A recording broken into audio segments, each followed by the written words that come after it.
Hello friends, you are welcome in Million Concepts of English। हम आज पढ़ेंगे parts of speech.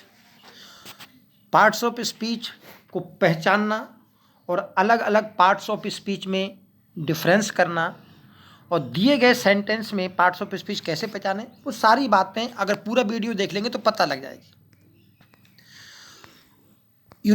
हमारे जो 8 पार्ट्स ऑफ स्पीच होते हैं वो हैं noun, pronoun, adjective, verb, adverb, conjunction, preposition, interjection. कुछ लोग आर्टिकल को भी नमा पार्ट्स ऑफ स्पीच मानते हैं, तो इसको डिफाइन करना मुश्किल है आर्टिकल को। तो इन्हें ये कभी भी एडजेक्टिव का काम करता है और कभी एडवर्ब का काम करता है, तो ये यूज के अनुसार है। तो इन्हीं 8 पार्ट्स ऑफ स्पीच में इसको रखा जा सकता है। अब हम एग्जाम्पल देखते हैं। इस एग्जाम्पल में हम अलग अलग पार्ट्स ऑफ स्पीच पहचानने की कोशिश करेंगे।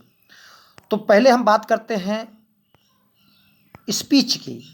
तो स्पीच का मतलब कथन होता है, भाषण होता है। स्पीच का मतलब बात होती है। तो ये बात के पार्ट्स हैं। देखिए इस सेंटेंस में गिन लीजिए, बहुत सारे शब्द हैं, तो हर शब्द अपने आप में एक पार्ट्स ऑफ स्पीच है। आ आर्टिकल है, टाल एडजेक्टिव है। ये दोनों शब्द मिलकर के इस बॉय नाउन की विशेषता बता रहे हैं। तो ये दोनों शब्द एडजेक्टिव का काम कर रहे हैं।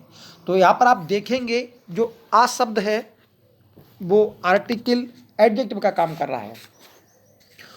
वॉज और रनिंग दोनों वर्ब्स हैं। वॉज हेल्पिंग वर्ब है और रनिंग मेन वर्ब है।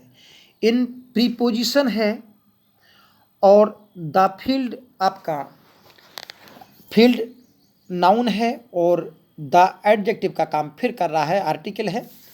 वेरी आपका जो शब्द है ये एडवर्ब है और फास्ट जो है ये भी एडवर्ब है। ये दोनों शब्द ही एडवर्ब हैं। एंड आपका कंजक्शन है। हिज आपका प्रोनोमिनल, जिसे बोलते हैं प्रोनाउन से बना हुआ प्रोनोमिनल एडजेक्टिव है, यानी कि एडजेक्टिव का काम कर रहा है और बना हुआ प्रोनाउन से है। फ्रेंड्स शब्द नाउन है, verb, also adverb with conjunction और हिम आपका प्रोनाउन है। तो ये कैसे हमने पहचाने और कैसे आप पहचाने, इसके लिए पढ़ते हैं हम इन सारे पार्ट्स ऑफ स्पीच की डेफिनेशंस। अब हम नाउन की बात कर रहे हैं। नाउन को आपने सुना होगा कि किसी व्यक्ति, वस्तु, स्थान के नाम को नाउन कहते हैं, संज्ञा कहते हैं। यानी कि नाउन जो है is the name of a person, place और थिंग। तो यहां पर देखिए क्या डेफिनेशन लिखी है। Nouns are commonly defined as words that refer to a person, place और थिंग और आइडिया। नाउन उस शब्द को कहते हैं जो किसी पर्सन को, प्लेस को, थिंग या किसी आइडिया को, किसी विचार को रेफर करता है। यानी जो शब्द ये बताता है, किसी वस्तु के बारे में बताता है, किसी स्थान के बारे में बताता है, किसी व्यक्ति के बारे में और मन की जो विचार हैं, भाव हैं, उनके बारे में बताता है, तो वो सब नाउन कहलाते हैं। अब हम और सरल भाषा में बात करें, बहुत इजी भाषा में बात करें, तो इस दुनिया की, इस संसार की जो भी चीज़ें हैं, जो कुछ भी इस संसार में है, जिन्हें आप देख सकते हैं, छू सकते हैं, महसूस कर सकते हैं, यानी कि हर चीज नाउन है, हर चीज संज्ञा है। तो नेचुरल है कि अभी हमने बात की थी इस दुनिया की हर चीज संज्ञा है। तो देखिए कुछ चीज ऐसी हैं जो दिखाई देंगी आपको, यानी कि उन्हें कंक्रीट बोलेंगे, मूर्त बोलेंगे।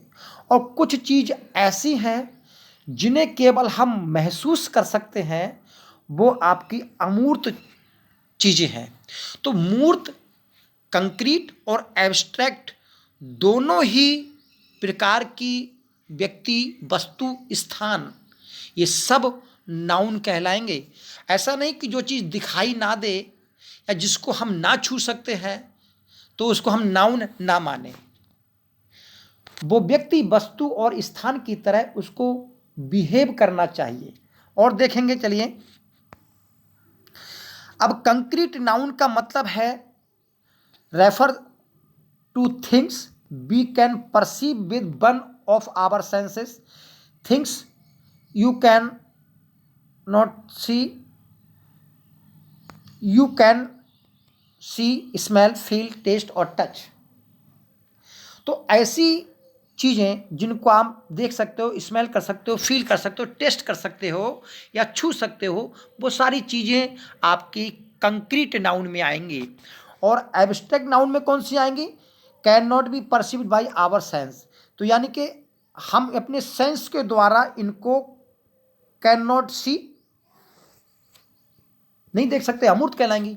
चलिए अब देखिए, न्यूज़पेपर, हील, ग्लासेस, ज्वेलरी, ये आपके दिखाई देने वाले कंक्रीट नाउन हैं। Love, honesty, culture, mind, wisdom, बहुत सारे आपके एब्स्ट्रैक्ट नाउन हैं। चलिए हम एग्जाम्पल देते हैं यहीं पर एब्स्ट्रैक्ट नाउन का, तो बहुत अच्छी तरह समझ में आ जाएगा। जैसे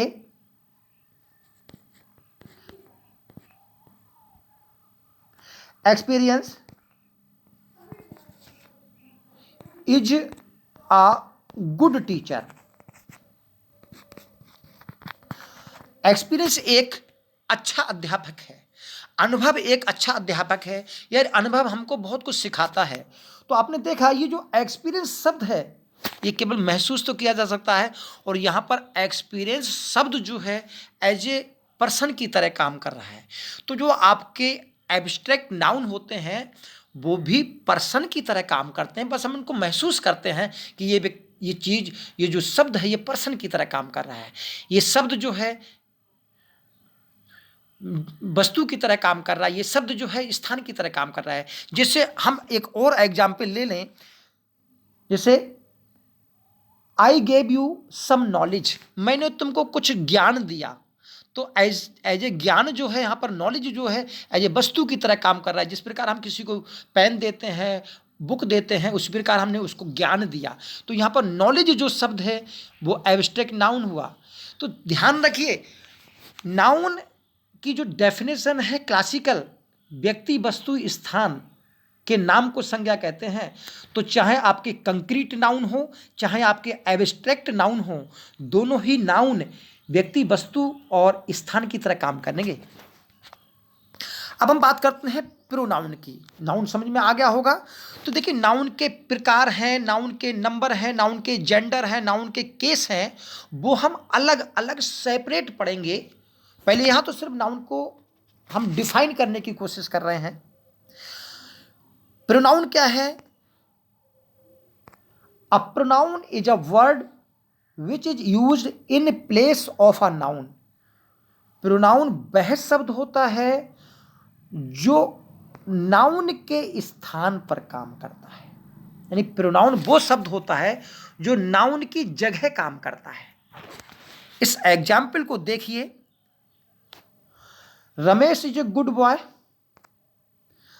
Ramesh goes to school daily, Ramesh is good at studies, Ramesh obeys the teachers.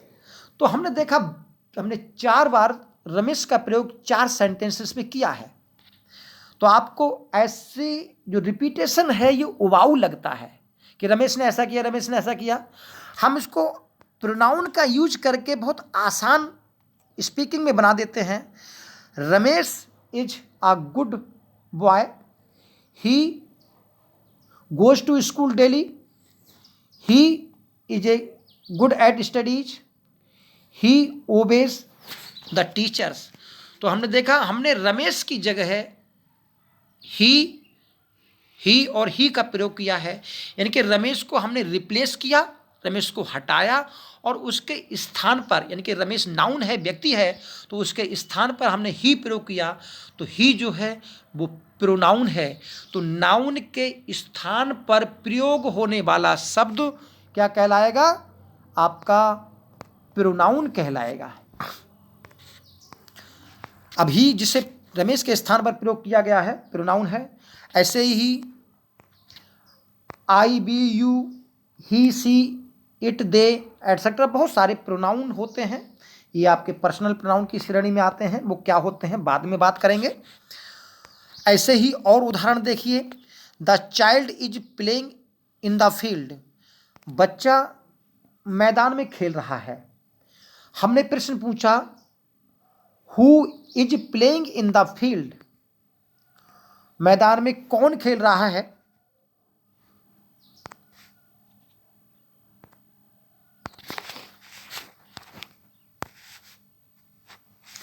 तो मैदान में कौन खेल रहा है, तो आपका जो शब्द बनेगा हु, तो ये जवाब है इस चाइल्ड का।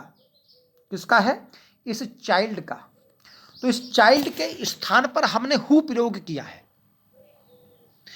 तो ऐसा शब्द जो किसी नाउन को रिप्लेस करता है उसे प्रोनाउन बोलेंगे। लेकिन इस हु शब्द से हमने प्रश्न पूछा है तो ये कैटेगरी में आएगा इंटेरोगेटिव प्रोनाउन। काम तो प्रोनाउन का है लेकिन नाम इंटेरोगेटिव प्रोनाउन।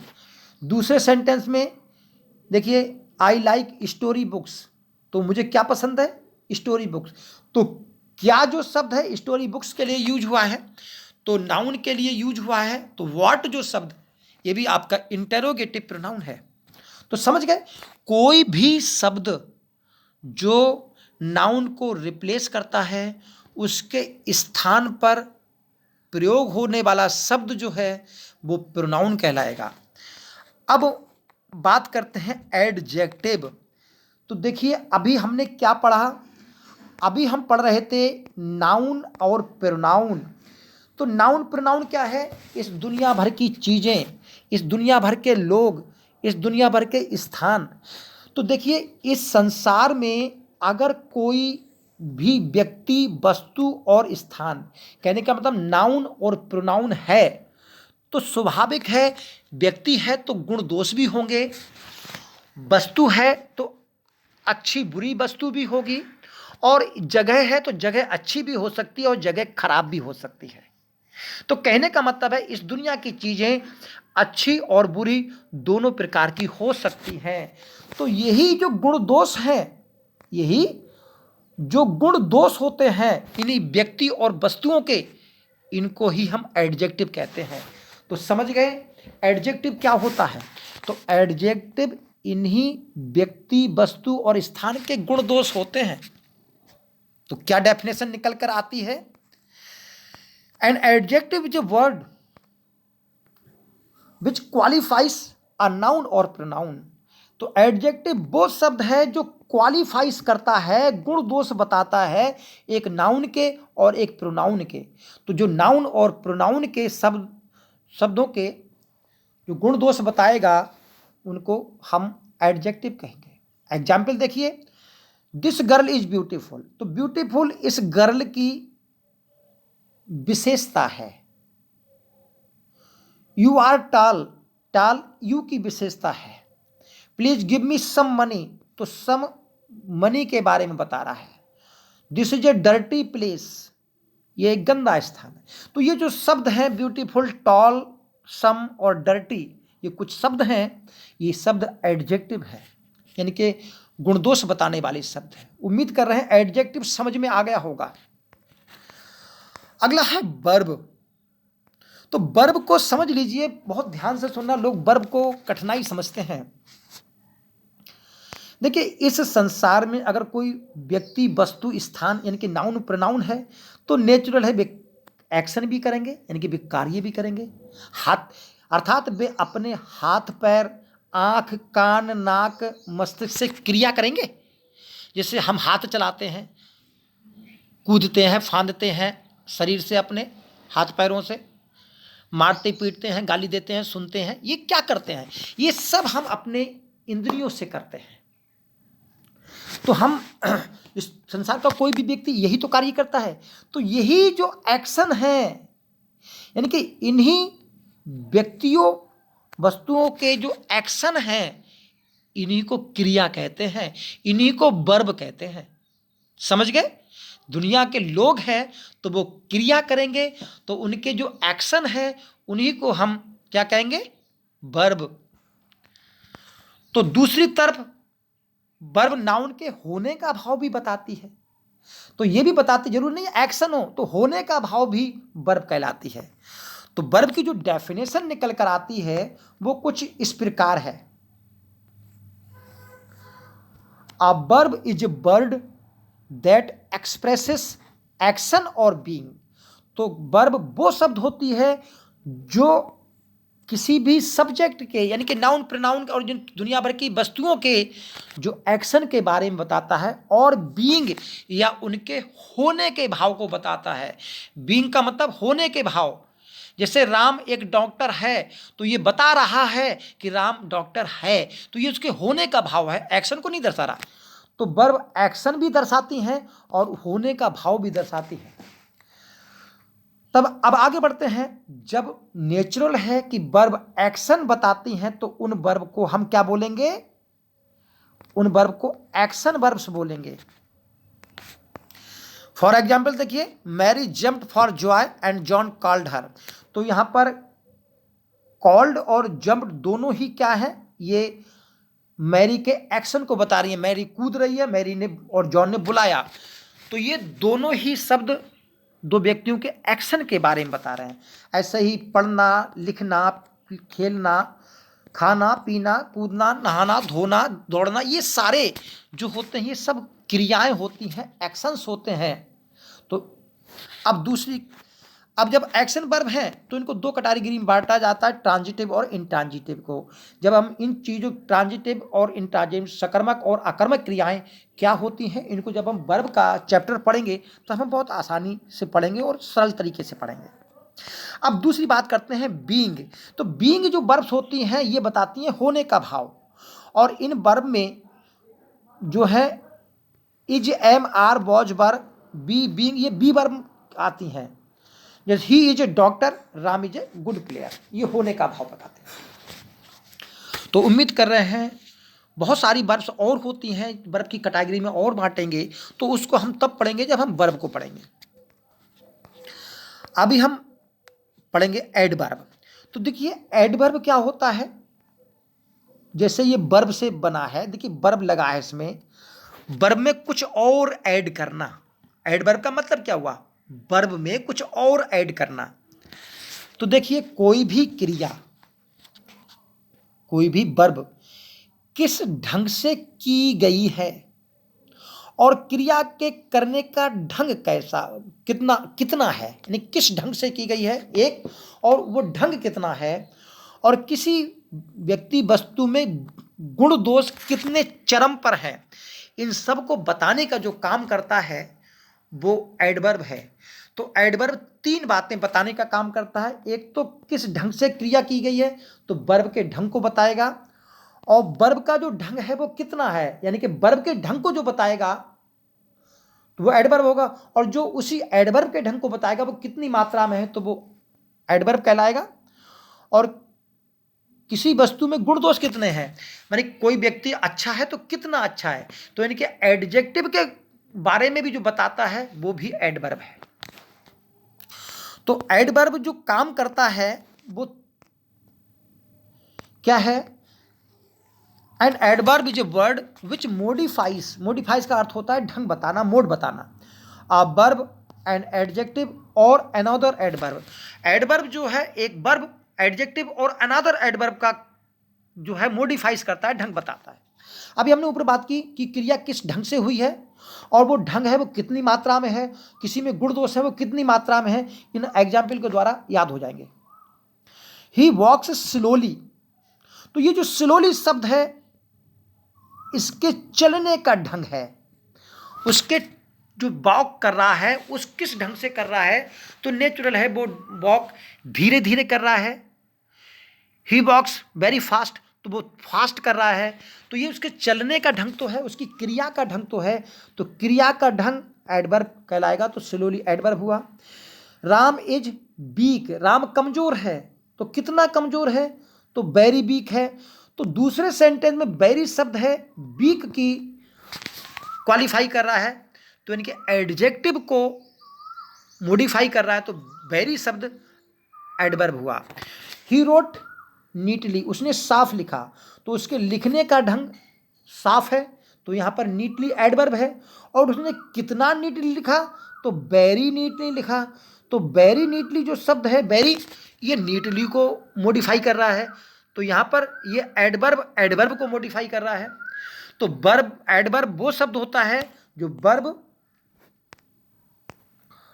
और एडजेक्टिव और एडवर्ब को मॉडिफाई करता है, तो वो शब्द एडवर्ब कहलाते हैं। अब हम बात करते हैं कंजक्शन की।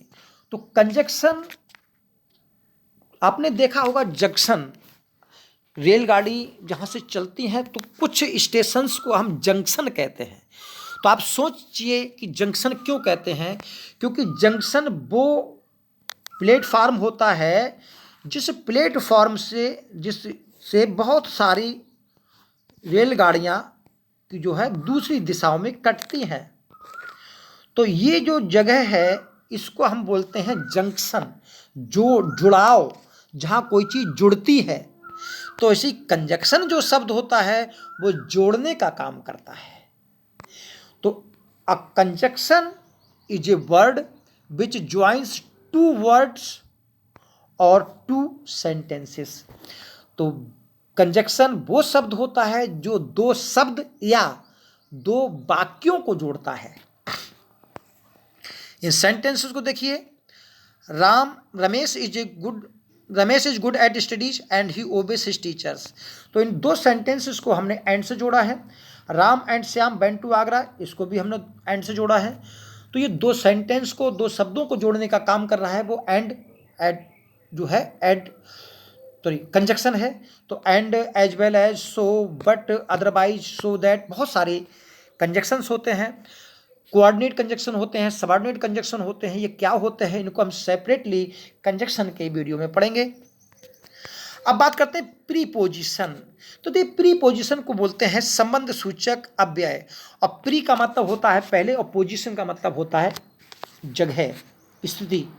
तो ये किसी नाउन के पहले प्रयोग होता है और उसके दूसरे नाउन से संबंध बताता है। तो preposition is a word that relates, जो संबंध बताता है, अ नाउन और pronoun to some other words in a sentence. देखिए ये नाउन और प्रोनाउन किसी भी शब्द के साथ जुड़ेगा और उसकी दूसरे शब्द से वाक्य में जगह जो है उसका संबंध बताएगा। देखिए कैसे, Jack, little Jack Horner sat in a corner. तो इन शब्द यहाँ पर प्रीपोजिशन है और इन प्रीपोजिशन रिलेट कर रहा है जैक का कॉर्नर से। जैक और कॉर्नर का क्या संबंध है, तो संबंध क्या है, जैक कॉर्नर में है। तो ये संबंध बताने का काम करता है। ये कुछ प्रीपोजिशंस हैं, about, after, against, along, among, around, at, और बहुत सारे आपके प्रीपोजिशंस होते हैं। और प्रीपोजिशंस का यूज अपने आप में बहुत कठिन माना जाता है क्योंकि ये followed by different parts of words, जैसे वर्ब के साथ, नाउन के साथ, एडजेक्टिव के साथ, इनके साथ प्रयोग होते हैं, तो इसलिए इनको याद करना पड़ता है। अब हम बात करते हैं इंटरजेक्शंस। तो देखिए इंटरजेक्शंस जो शब्द हैं इसको बोलते हैं विस्मयादि बोधक, यानी कि विस्मयादि बोधक शब्द जो विस्मय बताते हैं। अब विस्मय क्या होता है, देखिए हमारे साथ कोई घटना हो जाए तो हम अचानक मुंह से निकलता है हे राम, हे भगवान, छी, बहुत सारी बातें हमारे मुंह से अचानक निकलती हैं। तो इंटरजेक्शन की जो डेफिनेशन है, and interjection is a word which expresses some sudden feelings और इमोशंस ऑफ आवर हार्ट। तो हमारे दिल की कुछ अचानक निकलने वाली फीलिंग्स हैं, इमोशंस हैं जो अचानक निकलती हैं हमारे हृदय से, तो उन्हें हम बोलेंगे इंटरजेक्शंस। देखिए, hey what is going on, hey क्या हो रहा है। तो हे शब्द इंटरजेक्शन है। Well I don't know what you say, ouch, did you step on my toe. तो ये जो शब्द है, hello, what are you doing there, alas he is dead, hurray, we have won the game, aha, have you gone, ये जो बिलू बिलू शब्द है ये आपके इंटरजेक्शन है। जिसे हम कहें एलास ही इज डेड, मैं मर गया, अफसोस की बात है, बड़े दुख की बात है।